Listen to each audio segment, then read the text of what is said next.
São 8h15 aqui no Jornal Rádio Universidade, especificamente no Rádio Opinião, que não tem às sextas-feiras. A gente abriu aqui para fazer na sexta também, para dar uma continuidade, né? Não ter essa quebra com essas entrevistas, as primeiras entrevistas aqui com os candidatos ao governo do Estado. Hoje, recebendo, né, nesta sexta-feira, o candidato pelo PSD, o Partido Social Democrático, Eduardo Braide. Candidato, seja bem-vindo, bom dia. Bom dia a todos da Rádio Universidade FM, a você, Adalberto, a Mayra Nogueira, é um prazer estar aqui com vocês. Maravilha, olha só, já tem mensagem aqui, gente chegando, enfim, movimentação, claro, pela sua presença aqui, como todos os outros candidatos. Todos os candidatos vêm, tá? É isso aí. Candidato, esses primeiros dias de campanha, uma campanha ao governo do Estado, enfim, é um momento novo na sua história também, né? Passou pelo Legislativo, passou agora pelo Executivo no âmbito municipal, a capital maranhense, a maior cidade do nosso estado, mais populosa, mais problemas também, enfim. E agora essa sua pretensão ao governo do Estado. Como é que estão esses primeiros dias dessa experiência nova, digamos isso? Adalberto, primeiro lembrar o que você falou. Eu fui eleito deputado estadual a primeira vez em 2010, reeleito em 2014, em 2018 me elegi deputado federal, segundo mais votado da história do Maranhão até hoje. Em 2020 o povo de São Luís me elegeu prefeito e em 2024 o povo de São Luís me reelegeu prefeito com mais de 70% dos votos no primeiro turno. E eu tenho muito orgulho do time que eu consegui montar na Prefeitura de São Luís, um time técnico de secretários competentes que me ajudaram a transformar São Luís. Então, respondendo a sua pergunta, a maior alegria que eu tenho é chegar em qualquer município do Maranhão, seja no sul, no sertão, no litoral, na região dos Lençóis, na região central, região dos Cocais, e a frase que eu mais escuto é: Braide, a gente quer que você faça no Maranhão o que você fez em São Luís. E o que foi que eu fiz em São Luís? Eu vou começar aqui, pela região onde nós estamos. Aqui atrás de onde nós estamos falando tem um bairro do Jambeiro. O bairro do Jambeiro, toda vez que chovia, Adalberto, alagava. Hoje não alaga mais, porque nós fizemos uma grande obra de drenagem profunda.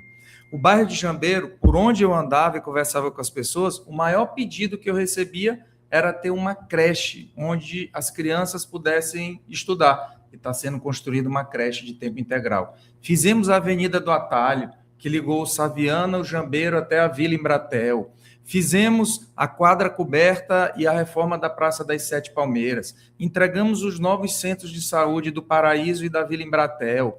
E tem uma segunda creche de tempo integral sendo construída lá na Vila Embratel. Se a gente passar para o outro lado, tem um hospital municipal veterinário, tem a iluminação de LED que nós colocamos em toda a cidade de São Luís. Tem o hospital do Itaquibacanga, que nós transformamos a antiga unidade mista no hospital do Itaquibacanga. Tem a clínica da família do Anjo da Guarda. Tem uma creche de tempo integral na Vila Isabel. Tem outra creche de tempo integral na Vila Nova. Então, só para ficar na região, além de todos os outros trabalhos que nós fizemos de trânsito livre, do elevado da cidade, dos novos hospitais. Então, foi esse trabalho que fez com que meu nome chegasse no interior do Estado e que me colocou em todas as pesquisas em primeiro lugar para o governo do Estado. Então, a transformação que a gente fez em São Luís, agora a gente vai fazer no Maranhão. Candidato, qual seria a sua primeira ação, caso o senhor seja eleito governador do Estado do Maranhão? Qual é a coisa que o senhor mais se preocupa, que o senhor observa, que o senhor quer? Eu quero mudar isso aqui, ou então eu quero fazer, eu quero inovar, eu quero trazer uma coisa nova. Qual seria esse nicho, digamos assim, do governo? Você sabe que o Maranhão é o terceiro estado mais antigo do Brasil. E mesmo sendo o terceiro estado mais antigo, carrega até hoje os piores índices em várias áreas. E eu posso afirmar para você com muita tranquilidade que isso se deve porque ao longo desses anos fizeram muita política e pouca gestão no governo do estado. E o que eu fiz na prefeitura foi exatamente isso. Então, meu primeiro ato como governador, eu já assumi esse compromisso: baixar o imposto estadual, o ICMS. O ICMS hoje do Maranhão é o maior do Brasil, 23%. Nenhum estado do Brasil cobra o valor do ICMS que é cobrado no Maranhão. Você quer botar em quanto essa alíquota? Esse é um estudo que a gente já está fazendo com a equipe técnica. Óbvio que primeiro a gente tem que ganhar a eleição, mas vai ser feito com toda a responsabilidade com que eu administrei São Luís, sem aumentar imposto, sem pedir empréstimo. Então é essa experiência que vai me fazer reduzir o ICMS do Maranhão. Por outro lado, eu tenho andado muito no Maranhão. E não tem um município, Adalberto, que eu passe que não tenha mães e pais me falando do sofrimento de ver seus filhos terem que pegar ônibus para trabalhar em outros estados que aqui não tem mais oportunidade.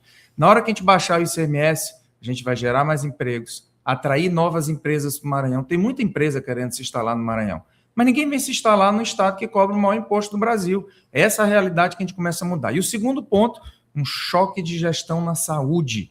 Eu tenho andado por todo esse Maranhão. E sabe qual é a maior reclamação que eu escuto em relação aos hospitais regionais do estado? Que ou você tem que conhecer um político, falar com um deputado, ou você não consegue nem um leito, nem uma cirurgia nos hospitais regionais. Então, a primeira coisa, tirar os políticos de dentro dos hospitais do Maranhão. Quem tem que estar dentro do hospital é médico especialista, é enfermeiro, é profissional de enfermagem. Você mora em São Luís, vá em qualquer hospital de São Luís, da prefeitura, e pergunte se tem que ligar para algum político antes. Nenhum. É atendido por senha, nos hospitais onde chegam, nas clínicas da família, nos centros de especialidades. Nós vamos dar um choque de gestão para colocar para funcionar bem os hospitais regionais. É impossível, candidato, e toda entrevista você vai ter que responder isso, principalmente falando sobre saúde, a questão do Hospital da Criança. O que aconteceu no Hospital da Criança para termos tantos pontos frágeis, né? Principalmente em relações a mortes, né? Isso em primeiro lugar, né? Por conta desses números aí, que essas reportagens, enfim, as instituições que entraram também para cobrar sobre explicações sobre isso, né? E também em relação a profissionais, não é isso? Uma coisa mais interna, de gestão interna em relação a profissionais. O que aconteceu com o Hospital da Criança para ele ter se transformado nesse ponto nevrálgico hoje da sua campanha e das outras também que vão atacar o senhor, com certeza? Primeiro, eu quero agradecer a oportunidade, que é a primeira vez que eu falo publicamente, além da convenção, sobre esse assunto. E eu preciso dizer como eu recebi o Hospital da Criança. Eu recebi o Hospital da Criança do ex-prefeito Edivaldo Holanda, 8 anos que ele passou como prefeito e não entregou o Hospital da Criança. Eu recebi com um único andar de baixo funcionando, Adalberto. Primeiro, o Hospital da Criança que eu recebi não tinha UTI. As mães dormiam em papelão no chão, na sala vermelha. O Hospital da Criança que eu recebi não tinha uma sala para fazer cirurgia. Todas as crianças que chegavam lá tinham que pegar ambulância para fazer cirurgia no Socorrão 1. O Hospital da Criança não tinha tomografia. O Hospital da Criança não tinha leitos de internação necessários. As crianças ficavam no corredor. Então, nós entregamos um novo Hospital da Criança, com 3 andares, com 4 salas cirúrgicas, com tomografia, com toda uma equipe especializada. E talvez um fato novo que você não saiba, mas isso vai ser colocado a público, as mortes diminuíram depois que foi entregue o novo Hospital da Criança em 35%. Mas isso ninguém fala, porque eles estão preocupados em fazer política. E quer que eu diga, a maior prova que esse debate todo sobre o Hospital da Criança é política está na boca de um candidato que é o candidato do governo, fazendo vídeo sobre o Hospital da Criança. Então, veja você, e aqui, só para fazer uma ponderação, e eu sei que você vai poder pesquisar, Maternidade de Alta Complexidade Marli Sarney atende 35 mil crianças. Lá, o último dado oficial, morreram 356 crianças. O Hospital da Criança faz mais de 130 mil crianças que são atendidas lá. E tem esse número, infelizmente, ninguém gosta de ver esse número, de 130 crianças, 123 crianças. Então, eu estou mostrando a você como uma discussão é política. Pergunte para qualquer mãe que teve seu filho atendido, porque é um hospital de porta aberta, que recebe crianças do Maranhão inteiro. E agora é bom que esteja acontecendo essa investigação. Mas a investigação precisa chegar. Por que aquela criança teve que vir do interior para se tratar aqui? Por que ela não teve um atendimento lá na região dela e que teve que chegar aqui em estado grave para ser internado? Então, assim, eu posso dizer a você com muita tranquilidade que hoje o Hospital da Criança é referência no Brasil pelas vidas que já salvou, pelos profissionais que lá trabalham e pelos depoimentos de mães que eu já ouvi. Em 2 anos e meio, depois que nós entregamos o Hospital da Criança, mais de 250 mil crianças já foram salvas no Hospital da Criança. E agora, recentemente, para encerrar, o próprio Ministério Público, quando fez a vistoria no Hospital da Criança, o promotor saiu de dentro do hospital, puxou os números e mostrou que houve foi uma redução no número de mortes. Então, aí eu acho que fica claro. Esses dados em específico que demonstram, como o senhor está dizendo, essa diminuição, eles são de quando, quais ações? É fonte da prefeitura? Dos últimos, não, fonte do Ministério da Saúde. Certo. Fonte do Ministério da Saúde.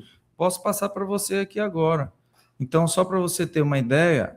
Desse ano, é isso? Não, desse ano e dos anos anteriores. Certo. Então, aqui, ó, para que você possa ter uma ideia. E posso passar depois para você. Pode passar depois. A gente tem só para você entender. 2016, Uhum. eu não era o prefeito, era o Edivaldo Holanda. Sim. 182 mortes no Hospital da Criança. 2017, prefeito era o Edivaldo Holanda, 241. 2018, 210. 2019, 155. 2020, 141. Na nossa gestão, nenhum ano teve nenhum número desse que foi colocado aqui. Então, assim, toda a verdade vai aparecer. Vai aparecer, e eu disse isso, Adalberto, porque o maior amor que pode existir no mundo é o amor de um pai e de uma mãe para o seu filho. E estão usando as dores de um pai e de uma mãe que perdeu o seu filho para fazer política. E eu lamento muito isso, mas tudo isso vai ser mostrado essa verdade. A gente vai ter muito tempo também, porque o senhor vai estar aqui nas sabatinas, vamos ter aí 50 minutos, né? TV UFMA, Rádio Universidade, vamos tratar, claro, adentrando ainda mais essas e outras questões. Aqui o nosso tempo ele vai até 8h31 por aí, para manter essa isonomia, né? A gente começou por volta de 8h15, 8h16, enfim, por aí. A gente precisa ser bem objetivo também para tentar abarcar aqui a maior quantidade de assuntos. Uma outra questão que é preocupante também, né, de um ponto de vista, é como o senhor tratou o nosso sistema de transporte. Tem muita gente que critica, né, por conta... Os empresários, obviamente, né, criticam a questão de não termos, nesse período, um secretário de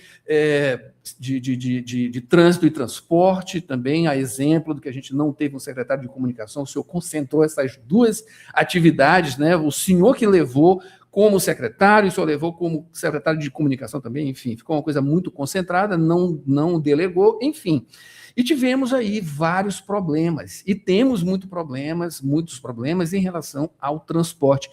Qual vai ser a sua preocupação justamente nessa área? Porque o governo do estado também é responsável por uma parte desses transportes. E como o senhor vai ajudar justamente a prefeita Ismênia, caso o senhor seja eleito, na situação do transporte público de São Luís? Vamos lá, Adalberto. Imagina você chegar no seu primeiro dia de trabalho aqui na Rádio Universidade, você é diretor da rádio, e encontra um contrato da rádio, onde diz que aqui tem que se pagar um aluguel, que todo ano vai ter reajuste nesse aluguel e que estabelece todas as cláusulas da relação entre a Rádio Universidade e o dono do prédio. Foi isso que aconteceu com o transporte público. Quando eu assumi a prefeitura, eu recebi um sistema de transporte público onde a licitação tinha sido feita pelo ex-prefeito Edivaldo Holanda e estava lá no contrato. Qual o problema dessa licitação? Todos os anos vai ter aumento de passagem. Estava lá no contrato. Sim. E aí muitas pessoas falam, porque teve muita greve. É verdade, mas não teve muito aumento de passagem. Porque todas as vezes eu entrei na justiça, fui para cima e não deixei a população ser penalizada.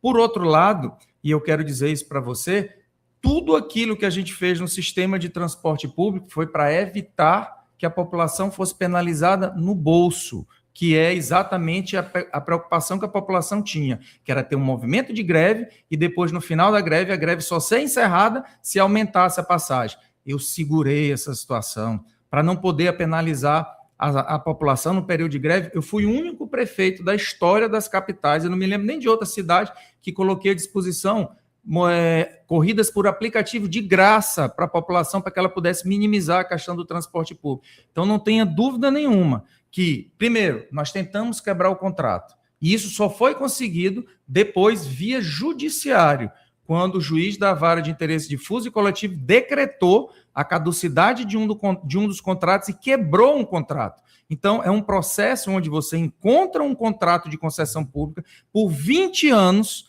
podendo ser prorrogado, e que, como governador do estado, a situação vai ser diferente. Por quê? Porque o sistema de transporte público da região metropolitana, que é a MOB que toma conta, não existe licitação. Então, nós vamos começar da forma certa, colocando um contrato que beneficie, em primeiro lugar, o consumidor, que estabeleça que a passagem só vai aumentar se tiver qualidade no transporte. Essa é a diferença. Da fiscalização, candidato, a questão da fiscalização. Tem cláusula também que demonstra ali no contrato que a prefeitura ela deve fazer sua parte também na parte de fiscalização. E isso a gente não viu, a sociedade não viu, as pessoas e empresários também entrando nessa coisa de cobrar essa parte de essa responsabilidade, digamos assim, justamente na SMTT, de fiscalização para que esse organismo aí, né, essa concessão desses serviços, né, desse trabalho, e a prefeitura também, que tem essa responsabilidade, porque o sistema é dela, é da prefeitura,